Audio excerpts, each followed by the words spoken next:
الحمد لله رب العالمين والعاقبة للمتقين والصلاة والسلام على سيدنا ومولانا وشفيعنا وحبيبنا ورحيمنا وكريمنا ومعيننا ومغيثنا ومأوانا وملجانا سيدنا ومولانا محمد وعلى آله الطيبين الطاهرين وأصحابه الهادين المهديين وأولياء أمته وعلماء ملته وسائر أمته أجمعين. أما بعد فأعوذ بالله من الشيطان الرجيم. بسم الله الرحمن الرحيم.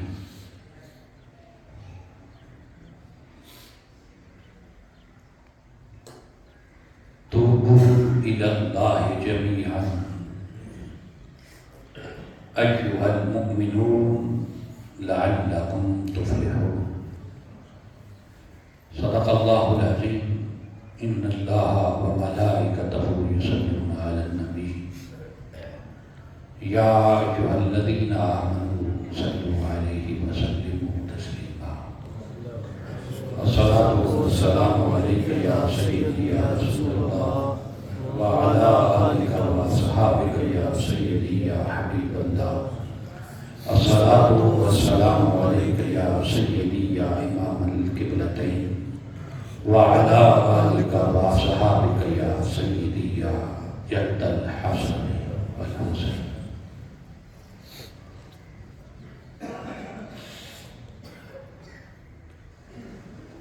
واجب الاحترام معزز و محتشم سامعین حضرات، آج رمضان المبارک کا دوسرا جمعۃ المبارک ہے۔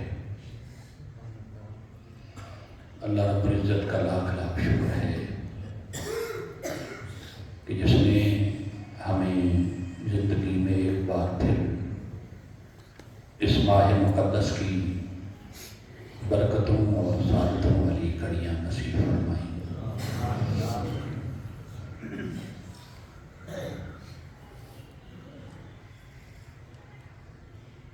آج کا ہمارا موضوع رمضان المبارک اور توبہ کے حوالے سے ہے۔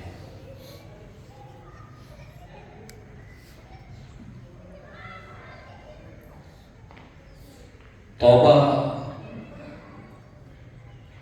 ایک ایسا اکثیر نسخہ ہے جو اللہ رب العزت کے سب سے زیادہ قریب کرتا ہے، اور رب ذوالجلال کا یہ پسندیدہ ترین عمل ہے۔ رب ذوالجلال ارشاد فرماتا ہے توبوا الی اللہ جمیعا، تم سب کے سب اللہ کے حضور رجوع کرو۔ ایھا المؤمنون، اے ایمان والو، لعلکم تفلحون، تاکہ تم فلاح پانے والے ہو جاؤ۔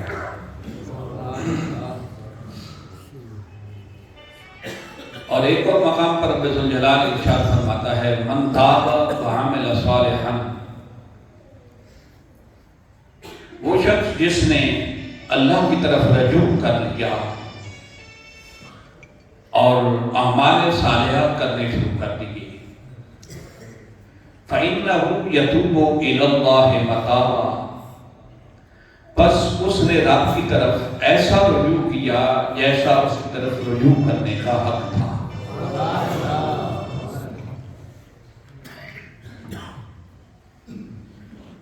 حضرت عبداللہ بن مسعود رضی اللہ تعالیٰ عنہ سے مروی ایک حدیث پاک ہے.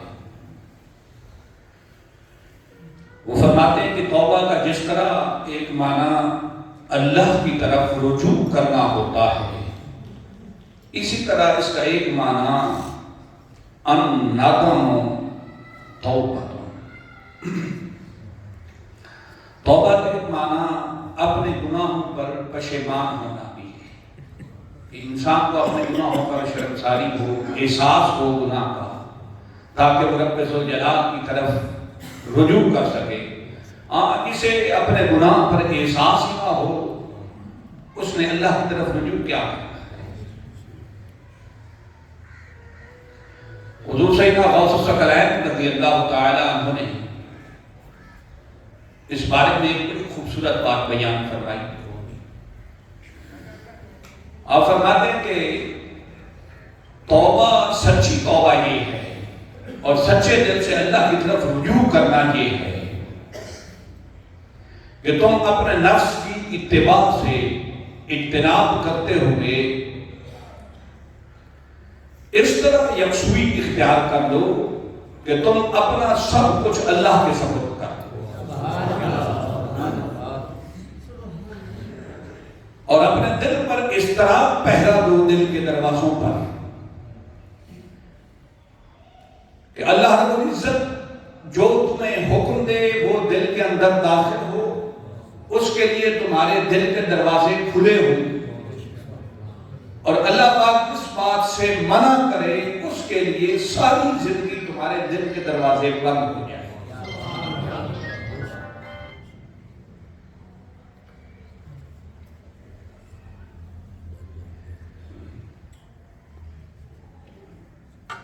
اور پھر رب ذوالجلال کی بارگاہ میں جب انسان سچے دل سے رجوع اور توبہ کرتا ہے، علماء کرام فرماتے ہیں کہ اللہ کی طرف رجوع اور توبہ جو ہے اس کی بھی دو قسمیں ہیں. ایک توبہ ظاہری ہے اور ایک توبہ باطنی ہے. ظاہری توبہ یہ ہے کہ انسان ظاہری طور پر قولاً فعلاً اس کے جو ظاہری اعضاء ہیں، یعنی آنکھ ہے، کان ہے، ناک ہے، ہاتھ پاؤں ہیں، انسان اپنے ظاہری اعضاء کو اللہ کی نافرمانیوں سے بچائے اور اس کی اطاعت اور فرما برداری میں لگائے. اس کی آنکھ سے کوئی گناہ سرزد نہ ہو، اس کے ہاتھوں سے کوئی گناہ سرزد نہ ہو، اس کی زبان سے کوئی گناہ سرزد نہ ہو، اس کے پاؤں سے کوئی گناہ سرزد نہ ہو. اس کا جو سارے کا سارا جسم ہے وہ رب ذوالجلال کی خاطر اسے رب ذوالجلال کے احکام الہیہ میں لگا دے اور اللہ رب العزت کی نافرمانیوں سے حد الوسع اپنے آپ کو دور رکھے. یہ چیزیں تو ظاہری طور پر دوسرے کو بھی نظر آتی ہیں.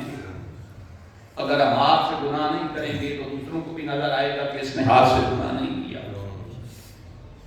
آنکھوں کو گناہوں سے آلودہ نہیں کریں گے تو دوسروں کو بھی پتہ چلے گا کہ آنکھیں اس کی جو ہیں وہ گناہوں سے آلودہ نہیں ہیں. مگر صوفیاء فرماتے ہیں اسی طرح ایک توبہ باطنی بھی ہوتی ہے، اور توبہ باطنی یہ ہے کہ انسان اپنے دل کو، اپنی فکر کو، اپنے ذہن کو، دماغ کو، عقل کو، ان سب کو گناہوں سے اس طرح پاک کر لے کہ اس کے دل میں، دماغ میں، ذہن میں، سوچ میں، شعور میں کبھی گناہ تک کا خیال بھی نہ آئے. اس کا مقام اس لیے توبہ ظاہری سے افضل ہے کہ بعض اوقات انسان کے ذہن میں، دل میں گناہ کا خیال آتا ہے، پھر اللہ سے ڈرتا ہے اور گناہ نہیں کرتا. مگر توبہ کا اعلیٰ مقام یہ ہے، اعلیٰ قسم یہ ہے کہ انسان کے دل و دماغ میں بھی گناہ کا خیال تک نہ آئے.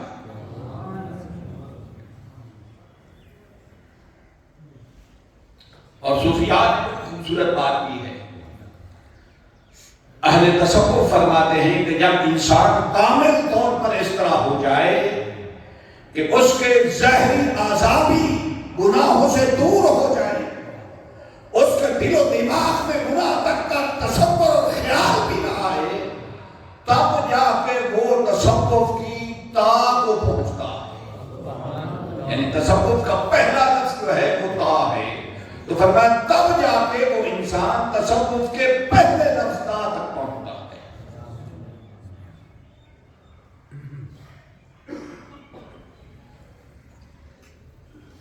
حضرت ذوالنون مصری رحمۃ اللہ تعالی علیہ آپ نے فرمایا کہ توبہ کی دو قسمیں ہیں، ایک توبہ ہے توبہ انابت اور ایک توبہ ہے توبہ استحیاء۔ وہ فرماتے ہیں کہ اگر بندہ اللہ رب العزت کے عذاب سے ڈر کے خوف کر کے توبہ کر لے تو اسے توبہ انابت کہتے ہیں، مگر فرماتے ہیں کہ اس کی جو دوسری قسم ہے وہ اس سے اعلیٰ ہے، اور وہ کیا ہے؟ فرمایا وہ عذاب الہی کا خوف اور ڈر تو الگ بات ہے، مگر انسان کے دل و دماغ میں رب ذوالجلال کا اتنا حیا ہو کہ اللہ رب العزت کی بارگاہ میں حاضری کے حیا ہے، وہ گناہوں سے اپنے آپ کو دور کرتا ہے۔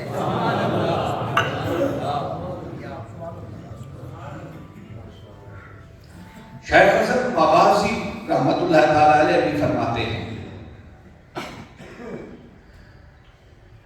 کہ تم اللہ رب العزت سے اس لیے ڈرو کہ وہ تم پہ قادر ہے، تمہیں عذاب اور سزا بھی دے سکتا ہے، اس لیے گناہوں سے بچو کہ وہ تم پر قادر ہے، یہ توبہ انابت ہے۔ اور اللہ رب العزت کا اس لیے حیا کرو کہ ساری کائنات میں سے رب ذوالجلال تمہارے سب سے زیادہ قریب ہے، کوئی دنیا میں تمہیں دیکھے یا نہ دیکھے، وہ فرماتا نحن اقرب الیہ من حبل الورید، چونکہ وہ تمہاری شہرت سے بھی زیادہ تمہارے قریب ہے، اس لیے رب ذوالجلال کی اس قربت کا حیا کرتے ہوئے اپنے آپ کو گناہوں سے دور رکھو، یہ اللہ رب العزت کے ہاں بڑا مقام۔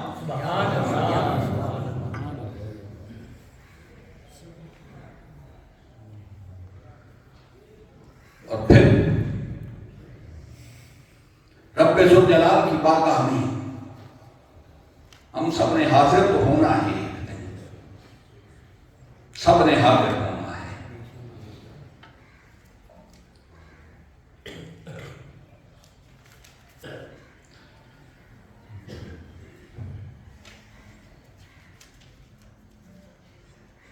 اللہ پاک فرماتا ہے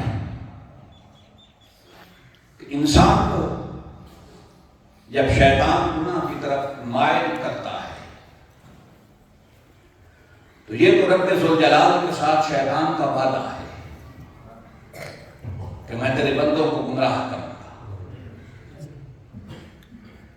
قال رب بما اغويتني لأزينن لهم في الأرض ولأغوينهم أجمعين۔ اس نے کہا ہے پروردگار اس سبب سے جو تو نے مجھے گمراہ کیا، میں یقیناً ان تیرے بندوں کے لیے زمین میں گناہوں اور نافرمانیوں کے لیے زمین کو آراستہ اور خوشنما اس قدر بنا دوں گا کہ وہ سب اس دنیا کی رنگینیاں دیکھ کر تیری راہ سے ہٹ جائیں گے، گمراہ ہو جائیں گے۔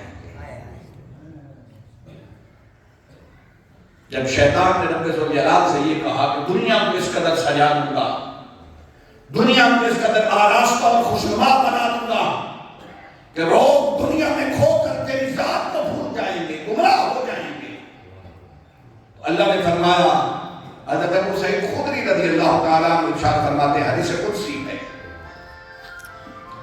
آقا علیہ السلام نے فرمایا، پھر اللہ نے فرمایا ان شیطان، اے شیطان تو سن لے، بعزت کا یا رب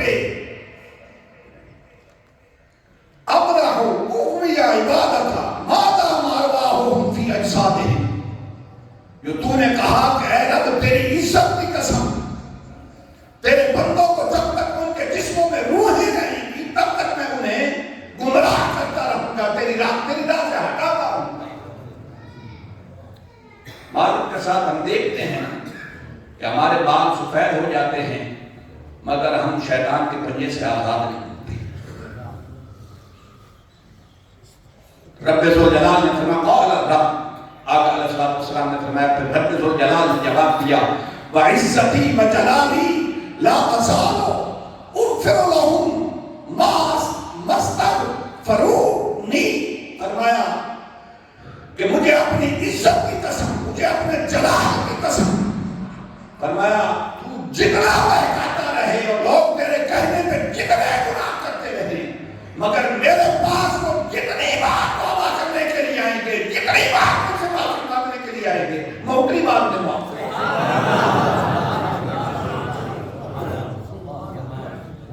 تو نے اگر قسم اٹھائی ہے کہ جب تک ان کے جسموں میں روحیں رہیں گی تو انہیں گناہ کرتا رہے گا، تو ان کے گناہوں سے میری رحمت وسیع ہے، وہ آخر دم تک جتنی بار میرے پاس معافی کے لیے آئیں گے میں اتنی بار نہیں معاف،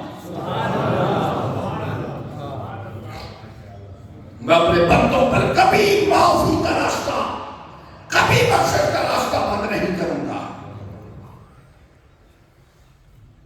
اس لیے رب ذوالجلال نے فرمایا یا ایھا الذین آمنوا توبوا الی اللہ توبۃ نصوحا، اے ایمان والو تم اللہ کے حضور رجوع کامل سے خالص توبہ کرو۔ اور میں نے عرض کیا تھا کہ میرے رب کو یہ عمل توبہ کرنے والا اتنا پسند ہے، اتنا پسند ہے کہ کوئی گناہ کر کے اس کے پاس جائے تو صحیح، معافی مانگے تو صحیح۔ حضرت انس بن مالک رضی اللہ تعالیٰ عنہ ارشاد فرماتے ہیں کہ نبی اکرم صلی اللہ علیہ وآلہ وسلم نے ارشاد فرمایا کوئی بندہ جب اللہ سے توبہ کرتا ہے تو اللہ رب العزت کو اس کے توبہ کرنے پر اتنی خوشی ہوتی ہے، اللہ کو اتنی خوشی ہوتی ہے، کتنی خوشی ہوتی ہے موت کرنے پہ، کوئی اس کی طرف رجوع کرے تو کتنا رب خوش ہوتا ہے۔ فرمایا جب تم میں سے کوئی شخص، مثال حدیث میں فرمائی، کوئی شخص جنگل میں سفر کر رہا تو دوران سفر وہ کہیں آرام کرے، اس کی سواری اس کے ساتھ ہو، سواری پر اس کا سامان ہو، خورد و نوش کا اور باقی سفر کا سامان ہو، تو سواری اس کی گم ہو جائے، نہ سواری رہے نہ پاس سامان رہے، اکیلا جنگل میں پریشان بیٹھا ہو، اچانک اس کی سواری سامان سے لدی ہوئی واپس آ جائے، یہ آقا علیہ السلام نے مثال بیان کروائی، واپس آ جائے اور وہ سواری کو دیکھ کر اور اپنے سامان کو دیکھ کر اتنا خوش ہو کہ خوشی کی وجہ سے وہ اللہ کی بارگاہ میں کہے اللہم انت عبدی وانا ربک، اتنا خوش ہو کہ اس کی زبان پر برعکس جملہ آ جائے، وہ کہے اللہ انت عبدی وانا ربک، اے اللہ تو میرا بندہ ہے اور میں تیرا رب ہوں۔ خوشی کی وجہ سے وہ اتنے الفاظ اس کی زبان سے برعکس سے نکل جائیں، اسے شعور ہی نہ ہو کہ میں کیا کہہ رہا ہوں۔ خوشی کے بارے وہ کہے کہ اے اللہ تو میرا بندہ ہے اور میں تیرا رب ہوں۔ جتنا فرمایا وہ شخص خوش ہوتا ہے اور اسے شعور ہی نہیں رہتا خوشی میں کہ کیا کہہ رہا ہوں۔ فرمایا میں اپنے بندے سے اتنا خوش ہوتا ہوں جب وہ مجھ سے معافی مانگتا ہے۔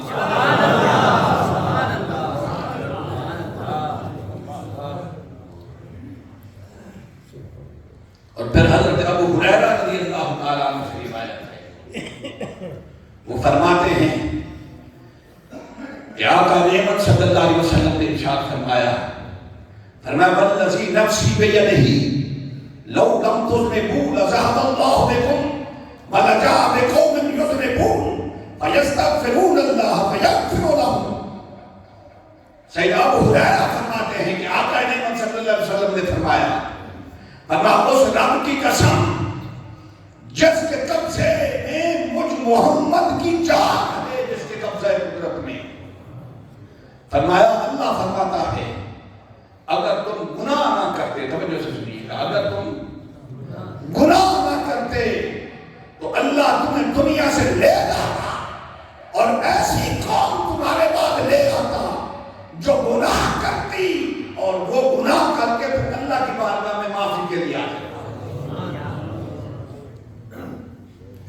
شاید الفاظ آپ کے ذہن سے اوپر گزر گئے.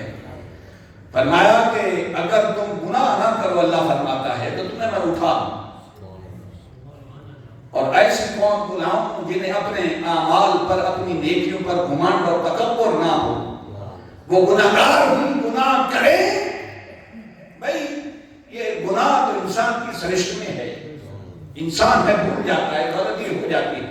فرمایا مجھے وہ قوم پسند ہے جن سے گناہ سرزد ہو جائے اور گناہ کرنے کے بعد میرے خوف اور میرے حیا سے فوراً میرے بارگاہ میں ہاتھ مانگے آ جائے, ہمارے غلطی ہو گئی معاف کر دے.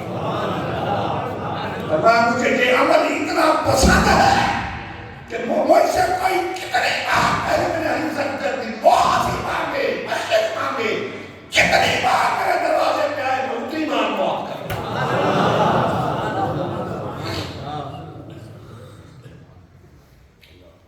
اور وہ پکار کے کہتا ہے افلا یتوبون الی اللہ ویستغفرون.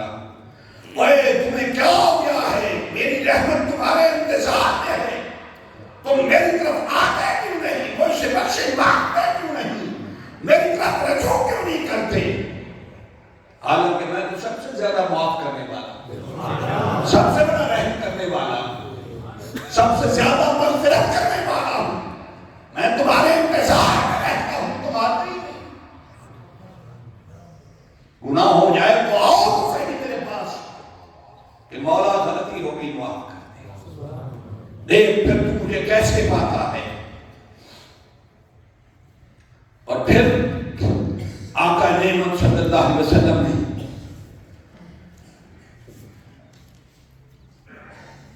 ارشاد فرمایا. چلیں یہ حدیث میں بعد میں عرض کرتا ہوں, میرے دل ایک بات آ گئی. یہ اللہ رب العزت کی بارگاہ میں توبہ کرنا, اس سے مالک کتنا راضی ہوتا.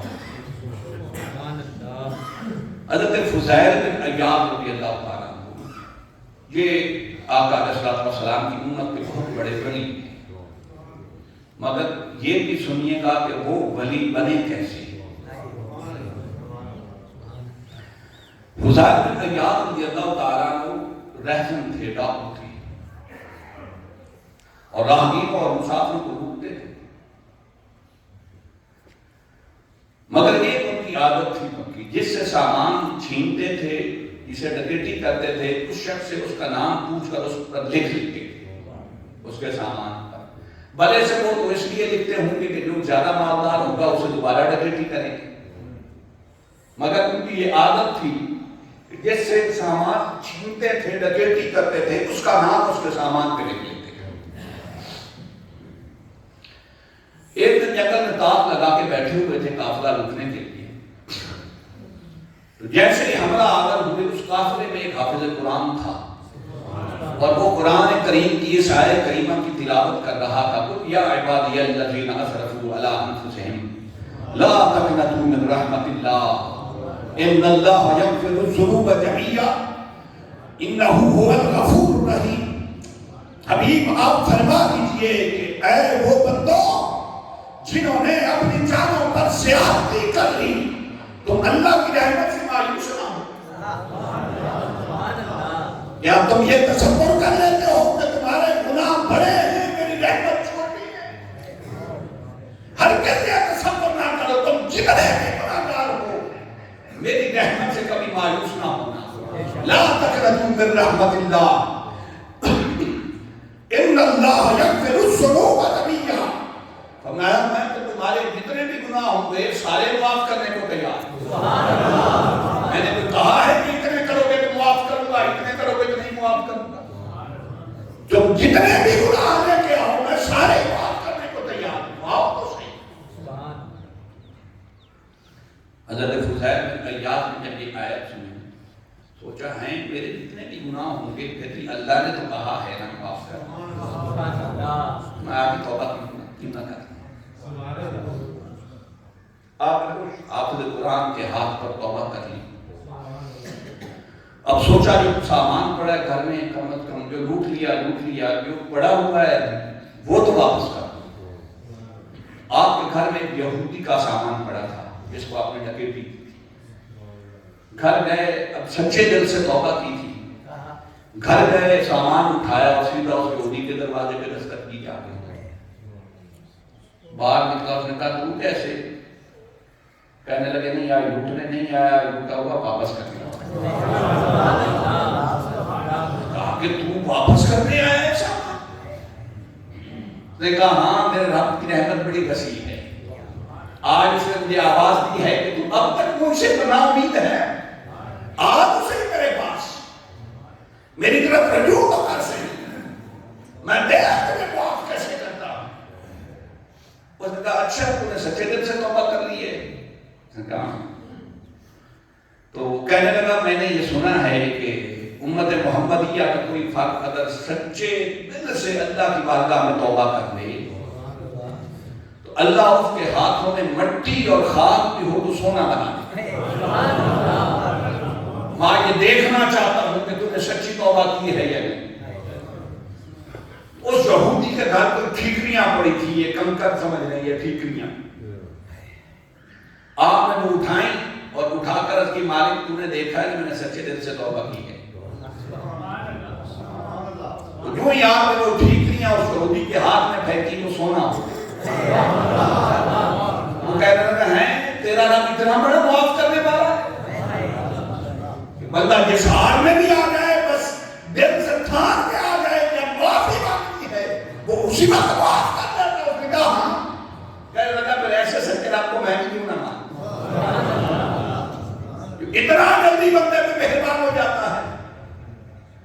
اس یہودی نے اپنے سارے خاندان سمیت کلمہ پڑھا.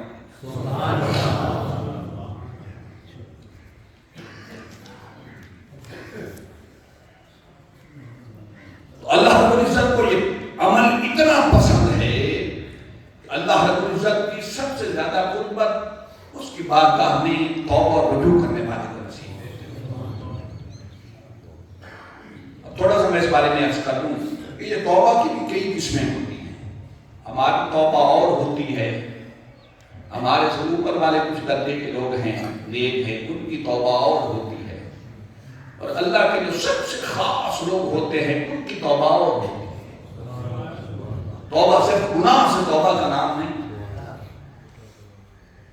بلکہ ہمارے جیسے گناہگار جو لوگ ہیں، میں اپنی بات کرتا ہوں، وہ جب اللہ سے توبہ کرتے ہیں تو اللہ فرماتا ہے وَالَّذِينَ عَمِلُوا السَّيِّئَاتِ ثُمَّ تَابُوا مِن بَعْدِهَا وَآمَنُوا إِنَّ رَبَّكَ مِن بَعْدِهَا لَغَفُورٌ رَحِيمٌ. فرمایا جن لوگوں نے برے کام کیے پھر اس کے بعد میری طرف رجوع کر دیا، گناہ کیا پھر بھاگ جائے میری بارگاہ میں اور ایمان لے آئے تو بے شک اللہ کا رب اس کے بعد سب سے بڑا بخشنے والا ہے. اور آقا علیہ السلام نے فرمایا جو سچے دل سے توبہ کرے اللہ اس سے اتنا راضی ہوتا ہے. فرمایا التائب من الذنب کمن لا ذنب لہ. سچے دل سے توبہ کر تو صحیح، رب اتنا راضی ہوتا ہے کہ تیرے اعمال نامے میں جتنے گناہ ہوتے ہیں وہ سارے دھو دے گا. تجھے ایسا کر دیتا ہے جیسے تیرے ذمہ کوئی گناہ ہے ہی نہیں. تجھے ایسا کر دیتا ہے جیسے تجھے ابھی ماں نے جنم دیا ہے، تو اس دنیا میں آئے تو نے کوئی گناہ کیا ہے. مگر یہ ہمارے جیسے لوگوں کی توبہ ہوتی ہے.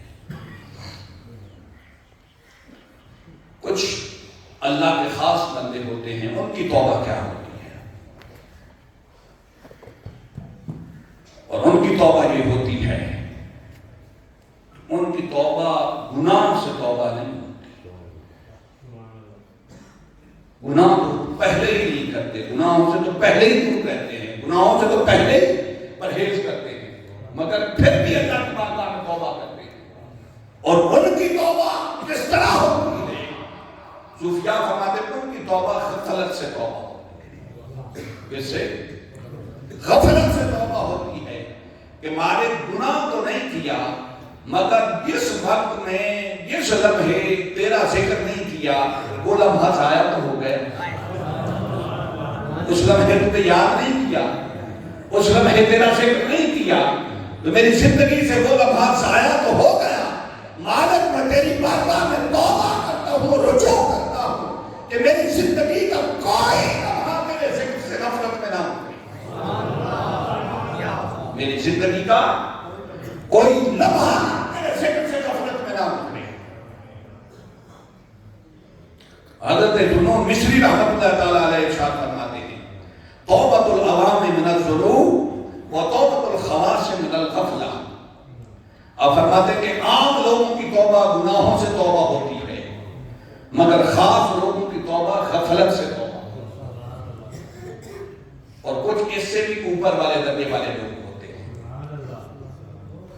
جو نہ تو گناہ کرتے ہیں اور نہ ان کی زندگی کا کوئی لمحہ اللہ کے ذکر سے غفلت میں گزرتا.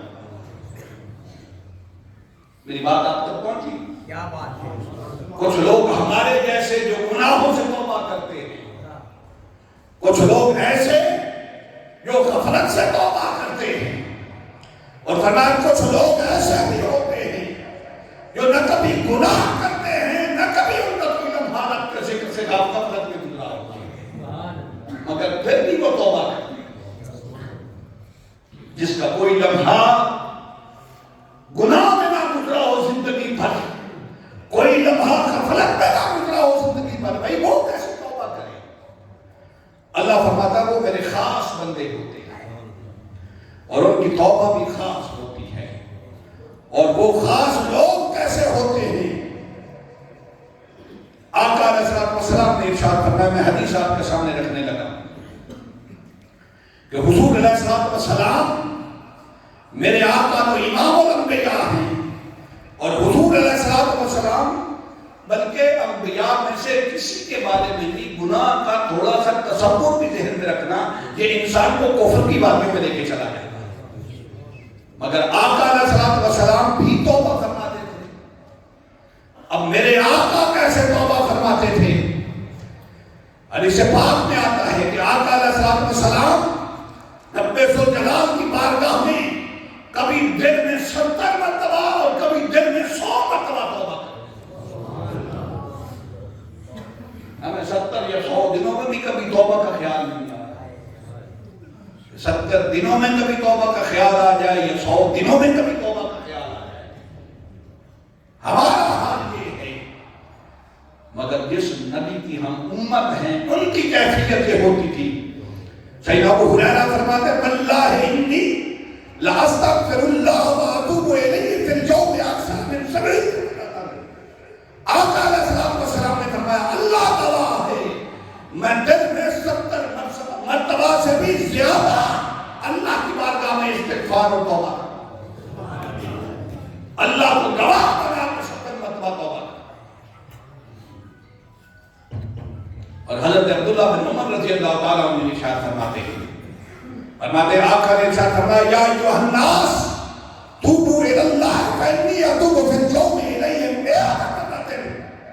فرمایا لوگوں اللہ سے ڈرو اور اس سے بخشش و مغفرت طلب کرو, بے شک میں دن میں 100 مرتبہ رب سے توبہ کرتا ہوں.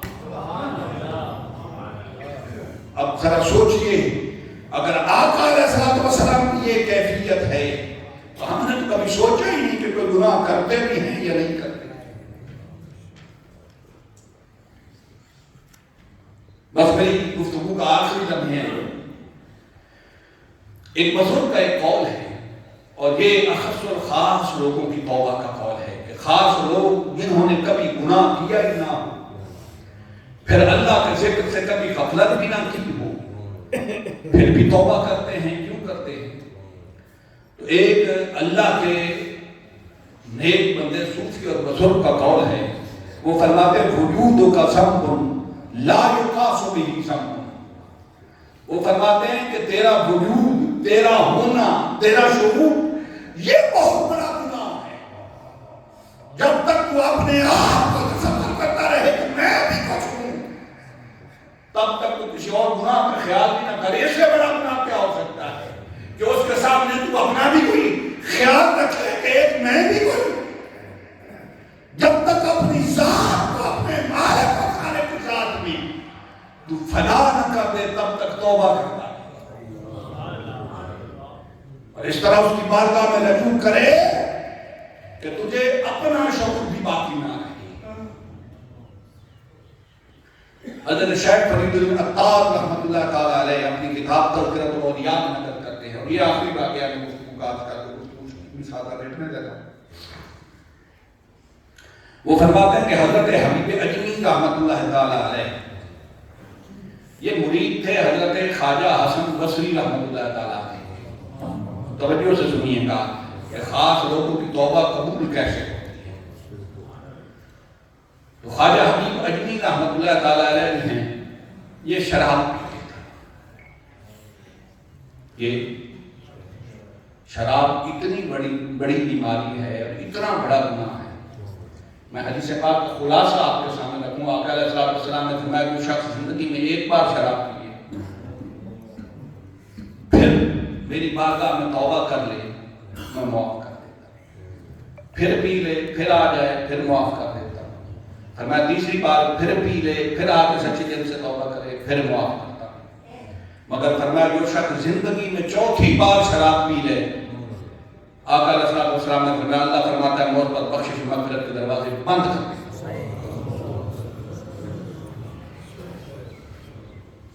تین بار میری بارگاہ میں آ کے مجھ سے وعدہ کر کے چوتھی بار زندگی میں شراب پیے، فرمایا میں اپنی رحمت اور بخشش کے دروازے اس پہ بند کر دے۔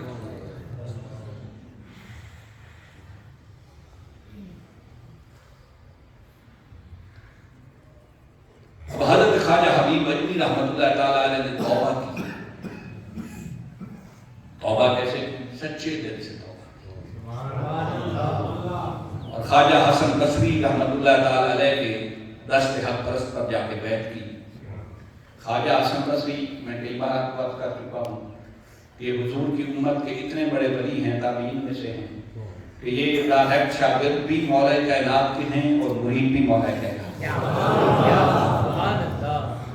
گویا خواجہ حبیب اجمی رحمۃ اللہ تعالیٰ علیہ کے دادا پیر ڈائریکٹ مولا کائنات، اتنا بڑا جو ایک واسطے سے، صرف ایک واسطے سے مولا کائنات کا مرید ہے خواجہ حبیب اجمی۔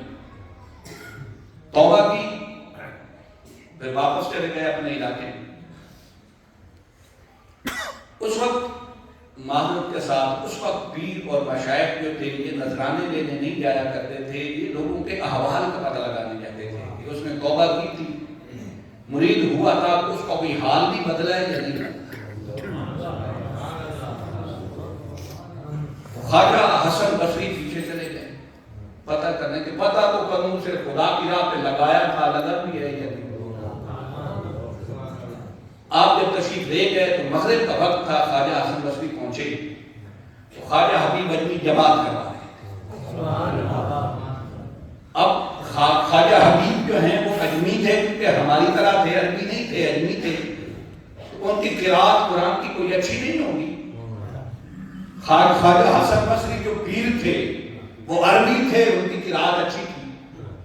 اب جیسے ہی مسجد میں داخل ہوئے دیکھا کہ حبیب اجمی جماعت کروا رہا ہے تو قرات سنی، سوچا اس کو صحیح پڑھنا ہی نہیں آتا، اجمی ہے، عربی تو بڑا سونا قرآن پڑھتے ہیں، تو چھوڑو اس کے پیچھے نماز نہیں پڑھتے، میں اپنی عربی نماز پڑھتا۔ خواجہ حبیب اجمی نے جماعت کروا دی۔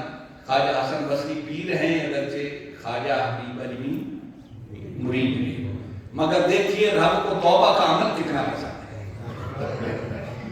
اب خواجہ حسن بصری کو جب حضرت خواجہ حبیب اجمی نے دیکھا کہ میرے شیخ تشریف لائے ہیں تو دستبوسی کی اور رات بھر کی کہ آپ اتنا سفر کر کے تشریف لائے ہیں تو رات کو میرے یہاں قیام فرمائیں۔ آپ نے فرمایا ٹھیک ہے، رات کو تیرے آئی گئے تھے۔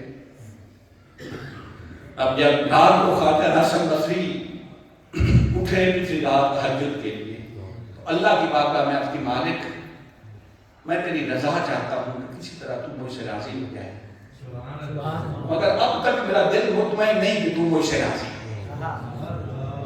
بھائی وہ نیک لوگ تھے نا، ہم اپنے گناہوں پہ اتنے مطمئن ہوتے ہیں کہ کوئی نہیں خیر ہے، یہ بھی کوئی گناہ ہے۔ اس درجے کا بزرگ مولا کائنات کا مرید کہتا ہے مالک کبھی مطمئن نہیں ہوا کہ تو مجھ سے راضی ہے یا نہیں۔ تو سنیے غیب سے آواز آئی، حسن بصری میری رضا تو تیرے انتظار میں کھڑی رہی، کوئی میری رضا کے قریب نہ ہوا کہ مولا تیری رضا میرے انتظار میں کیسے کھڑی رہی اور میں کیسے قریب نہ ہوا؟ فرمایا تیرے مرید حبیب اجمی نے جس سچ کے دل سے توبہ کی تھی، اگر تو اس کے پیچھے نماز پڑھ لیتا تو تجھ سے اتنا راضی ہوتا جتنا تیرے کسی عمل سے میں راضی نہیں ہوں۔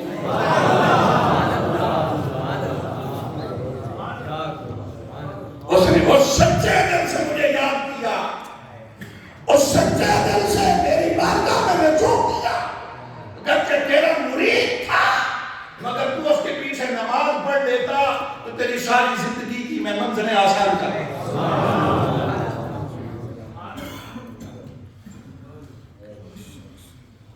مگر ہم اس طرف رجوع ہی نہیں کرتے۔ رمضان المبارک کی برکتوں والی، رحمتوں والی ساعتیں اور گھڑیاں ہیں، اپنے رب کو منانے کی لینا چاہیے۔ ضروری نہیں کہ ساری رات کھڑے ہو کر اسے منائیں، جتنے لمحات میسر آئے زندگی میں اور بالخصوص اس ماہ مقدس میں، وہ تو ایک لمحے میں یاد و راضی ہو جاتا ہے۔